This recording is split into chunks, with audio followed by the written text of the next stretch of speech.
LA 폭동은 흑인들이 백인 경찰의 과잉 진압에 분노해서 일으킨 폭동으로 1992년 4월 29일 시작되어 약 6일간 총 5, 60명이 사망하고 2,383명이 부상을 입었던 사건이었습니다. 근데 왜 한인타운에서 난리야? 피해는 무려 약 1조 원에 달했는데 피해를 입은 지역이 어디인지 지도로 한번 살펴보도록 하겠습니다. 궁금해. 이 지도를 보시면요. 검정색 부분이 지날수록 백인의 비율이 높다는 것을 의미합니다. 하얀색은 반대로 백인이 적은 지역입니다. 그리고 빨간색으로 표시된 건 폭동이 일어난 장소를 나타낸 건데 폭동으로 인한 피해가 유독 심한 곳이 있었습니다. 바로 코리아타운. 지도에서 빨간색이 밀집해 있는 코리아타운이었습니다. 근데 왜 우리한테 화풀이를 한 거예요? 그러니까 그게 너무 궁금해요. 만만히 봐서 그런가? 그렇죠. 그렇다면 도대체 무엇 때문에 왜 유독 코리아타운에 피해가 집중되었던 것일까요? 그리고 폭동을 촉발시킨 원인은 또 무엇이었을까요? 그 전말을 이해하기 위해서는 첫 번째 저희들이 알아야 될 키워드는 바로 1991년 3월에 벌어진 로드니 킹 사건입니다. 그래, 이름이 들어본 것 같아.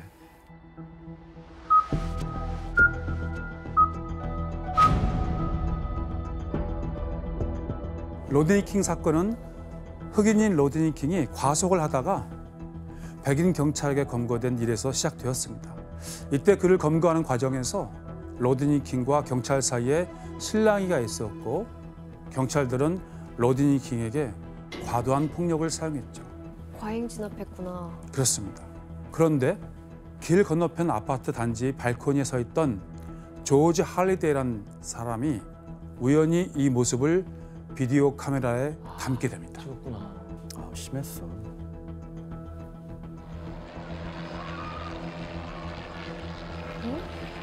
저게 그냥 뭐 맨손으로 때린 게 아니고 공을 사용했을 때.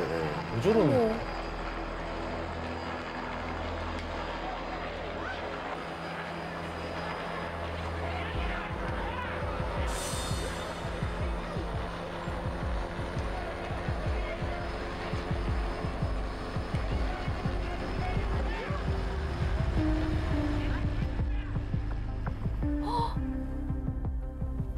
그냥 폭행이네요.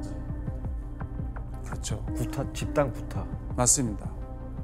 로드니 킹은 이 일로 경찰봉에 81초 동안 무려 56번이나 맞은 탓에 다리골절, 청각장애, 다발성 안면골절 등 수많은 부상을 입게 됩니다. 이 영상은 고작 1분 30초 남짓이었지만 흑인 로드니 킹이 백인 경찰들에게 무차별적으로 폭행당하는 영상이 뉴스에 방송되자 미국 사회는 충격에 휩싸이게 됩니다. 결국 로드니 킹을 폭행한 4명의 백인 경찰관들은 구속되었습니다. 하지만 이 사건으로 인해서 흑인 사회의 인종차별에 대한 분노는 말할 수 없을 만큼 고조되었다, 이렇게 이야기할 수 있습니다. 근데 교수님, 이 사건은 어쨌든 백인 경찰이 잘못을 해서 어떻게 보면 이 LA 폭동이 일으킨 건데 왜 흑인들 타겟이 왜 코리아타운을 향하게 된 거예요?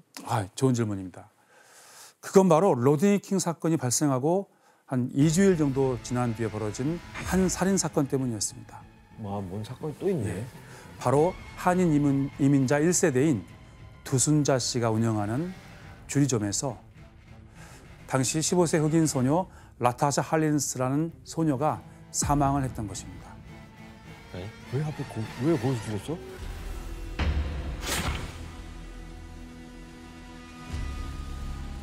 두순자 씨가 운영하던 가게의 고객들 중에는 지역 갱단과 마약 판매자들도 있었습니다. 이 때문에 두순자 씨는 예전부터 강도 사건으로 큰 피해를 보았고 목숨을 위협당하는 경우도 많았다고 합니다. 그런데 LA 한인 상인들이 주요 고객 역시 흑인들이었습니다. 하지만 당시 한인과 흑인은 문화 차이로 인한 거리감 때문에 서로에게 불편한 존재였다, 이렇게 이야기를 할 수 있습니다.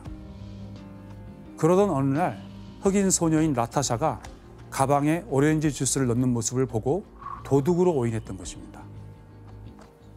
라타샤는 오렌지 주스 값을 지불할 거라고 항변했지만 두순자는 라타샤와 계속 실랑이를 벌이게 됩니다. 그리고 이 과정에서 결국 두순자가 쏜 총에 라타샤가 즉사를 하고 말았습니다. 뭐야, 총을 쐈어요? 당시 상황이 CCTV로 남아있는데 비참하지만 또 비극적이지만 영상을 한번 보도록 하겠습니다. 와, CCTV가 있구나.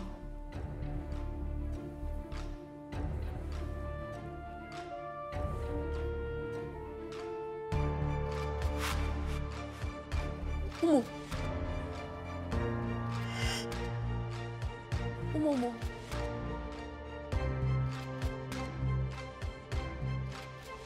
씹어서 손. 우와. 왜? 어머, 어머. 뭐야?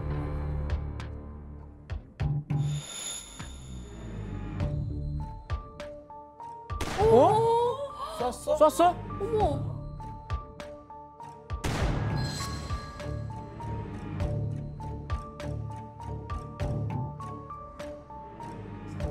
비극이네요, 이건 진짜. 그렇죠. 이 사건으로 두순자 씨는 15년을 구형받았습니다. 하지만 법원은 재범 가능성이 낮다라는 이유로 집행유예 그리고 400시간의 사회봉사를 선고하게 됩니다. 흑인 사회는 이 판결이 불합리하다라고 생각했고 이를 계기로 한인들에 대한 반감과 미국이 사법 시스템에 대한 불신은 더더욱 커져갑니다. 아니 아무 일이 없던 게 아니었군요. 뭐가 있었구나. 그렇죠.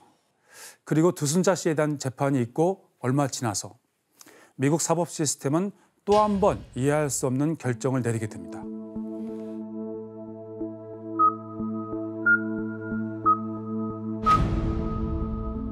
LA 법원이 로드니 킹을 폭행한 백인 경찰 4명에 대한 재판 권한을 LA가 아니라 대략 한 60km 떨어져 있는 시미밸리 지역의 법원으로 옮겼던 것입니다. 지금 사건이 벌어진 곳에서 굳이 60km 떨어진 곳으로 법원을 옮긴 이유가 뭐예요? 당시 로드니 킹을 폭행한 백인 경찰 4명에 대한 재판은 배심제를 채택하고 있었습니다. 배심제는 일반 시민들이 배심원으로 재판에 참여해서 원고의 유무죄를 판단하는 제도이죠. 네.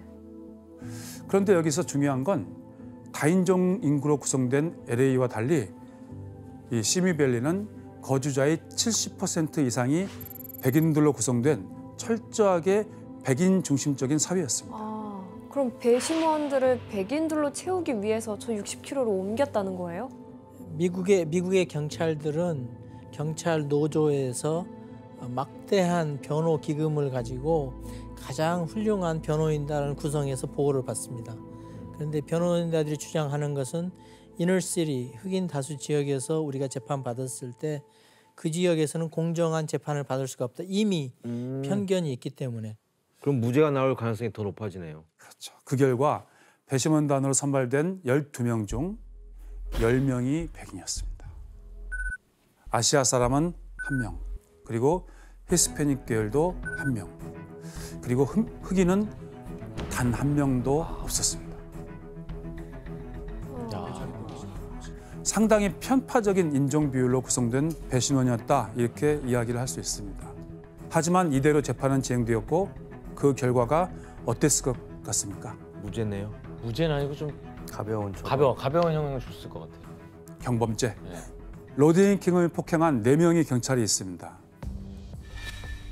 그 가운데 3명은 증거 불충분으로 무죄 판결을 받게 됩니다. 와, 1명은 재심을 받게 되죠.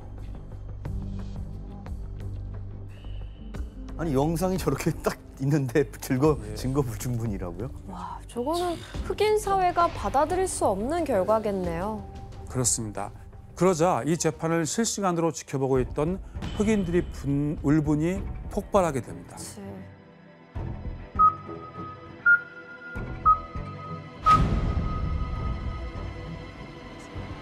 격분한 흑인들은 거리로 나와서 폭동을 일으키기 시작했던 것이죠. 이렇게 1992년 4월에 벌어진 비극, LA 폭동이 바로 시작되었다. 이렇게 이야기할 수 있겠습니다. 그리고 이때 폭동이 코리아타운에 가장 많은 피해를 입히게 되고 또 코리아타운에 집중돼서 벌어지게 됩니다. 그 이유는 바로 지리적인 요인입니다. 폭동이 시작된 시간은 4월 29일 오후 3시 30분 즈음이었습니다. 폭동이 진원지는 코리아타운에서 발생하지 않았습니다. 코리아타운보다 훨씬 남쪽에 있는 그 지역을 보통 사우스 센트럴 로스앤젤레스 혹은 사우스 로스앤젤레스 이렇게 부르기도 합니다. 자, 이 지역에서 이제 폭동이 시작되는데 크렌샤 지역이라든지 피코 유니언 지역, 기타 여러 지역에서 폭동은 동시다발적으로 전개됩니다. 그리고 흑인 폭도들은 주로 방화를 했고 라티노 피코 유니언 지역의 라티노 폭도들은 주로 약탈을 했다. 이렇게 분류를 할 수 있습니다. 그러면 그 시위대가 혹시 일부러 코리아타운을 타겟으로 삼아서 노린 건가요? 정확하게 그렇게 단언할 수는 없습니다. 왜냐하면 사전에 치밀하게 계획된 폭동이 아니었기 때문에 폭동을 일으킨 사람들에게 최종 목적지가 정해져 있었다. 이렇게 이야기하기 어렵습니다. 좀 우발적인 면이 있었네요. 그렇죠. 그리고 코리아타운이 폭동의 진원지와 상당히 밀접해 있었습니다. 이러한 지리적인 요인들 때문에 코리아타운이 많은 피해를 입게 되었다. 이렇게도 이야기할 수 있습니다. 그런데 로드니 킹 재판 결과가 발표되고 코리아타운까지 폭동이 번진 건 고작 1시간 남짓이었어요. 1시간 남짓이었어요. 그렇게 빨리요? 인접해 있는 지역이다 보니까. 이렇게 곳곳에서 폭동이 불거진 지 1시간도 채 지나지 않은 약 4시 30분경 흑인 갱단들이 그리고 흑인 폭도들이 코리아타운의 가게들을 약탈하고 불을 지르기 시작합니다.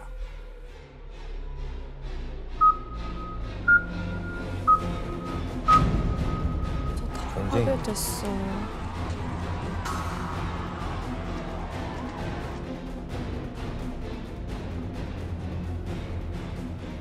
어떡해. Shots here. Look at this. This is inside a Kenny shoe store.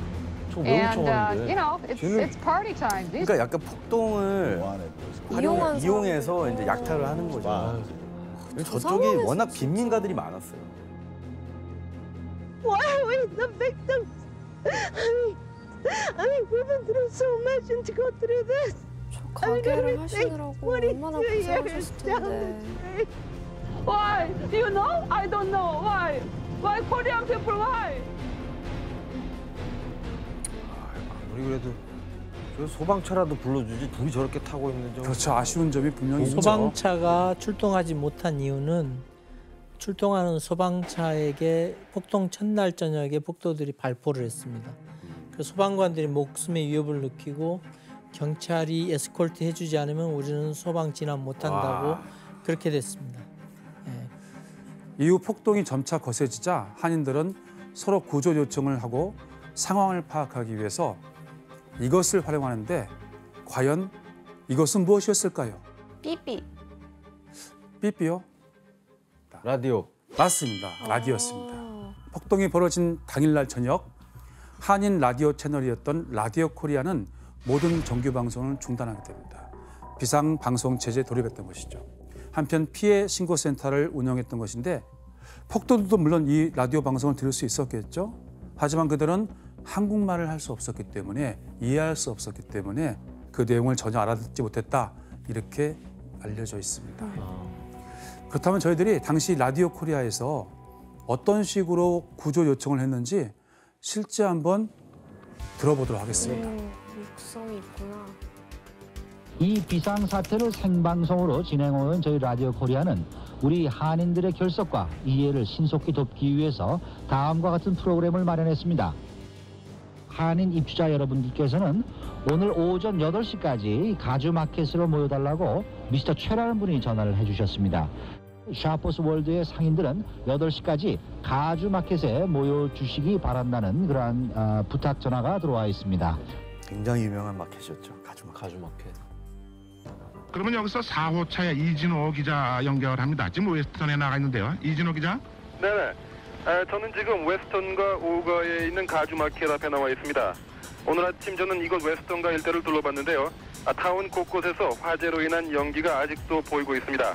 또한 이곳 한인타운에는 어제 폭도들이 휩쓸고 간 모습이 역력하게 보이고 있습니다.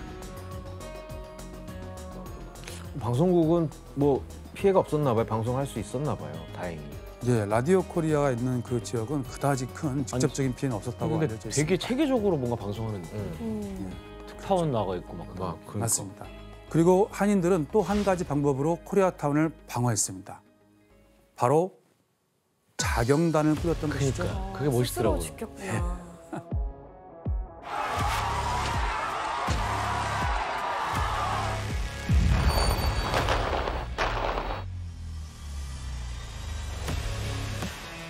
이 자경단은 대부분 해병대 전후에 그리고 한인 청년들로 이루어져 있었습니다. 이들은 대부분 옥상 위에서 보초를 쓰면서 폭도들의 공격에 대응했는데 이 때문에 루프탑 코리안 이렇게 불리기도 합니다. 아니 저 때는 또 군 복무가 3년일 때 아니에요? 그래서 막 진짜 실전 훈련 받으신 실전을 많이 받으신 분들이. 분들이니까. 그렇죠. 당시 실제 자경단으로 활약했던 한인 자경단들의 모습을 저희들이 한번 영상을 통해서 확인해 보도록 하겠습니다. 야 멋있어.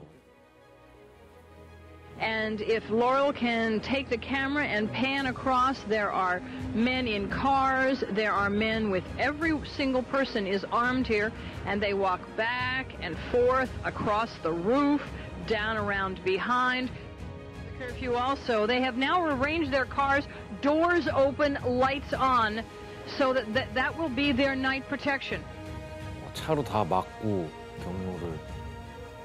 There is no question for anybody going by this store is protected. 절대 못 다가오겠다. 못 가지. 다들 총기를 너무 잘 다루니까 이게 되게 맞습니다. 그래서 자경단에는 강력한 원칙이 있었는데 총기로 실제 살상은 금지하고 위협 사격만 했다고 합니다. 기자님, 그럼 이때 당시에 현장에서 실제로 자경단 활동하셨던 분들을 보셨겠네요. 만나셨겠네요. 직접 제가 다 취재했습니다. 제가 가주 마켓에 가서 촬영했던 사진들인데 왼쪽에는 마켓에서 고용한 보안원 시큐리티 가드고 지붕에는 자원봉사자들이 와서 총기 가지고 335 모여가지고 지켜주고 있는 모습이고요. 오른쪽은 리처드 리라고 그분이 이제 공포를 쏘실 때 탄환이 튕겨나오는. 진짜 있어. 그렇네. 저걸 어떻게 포착하셨어요?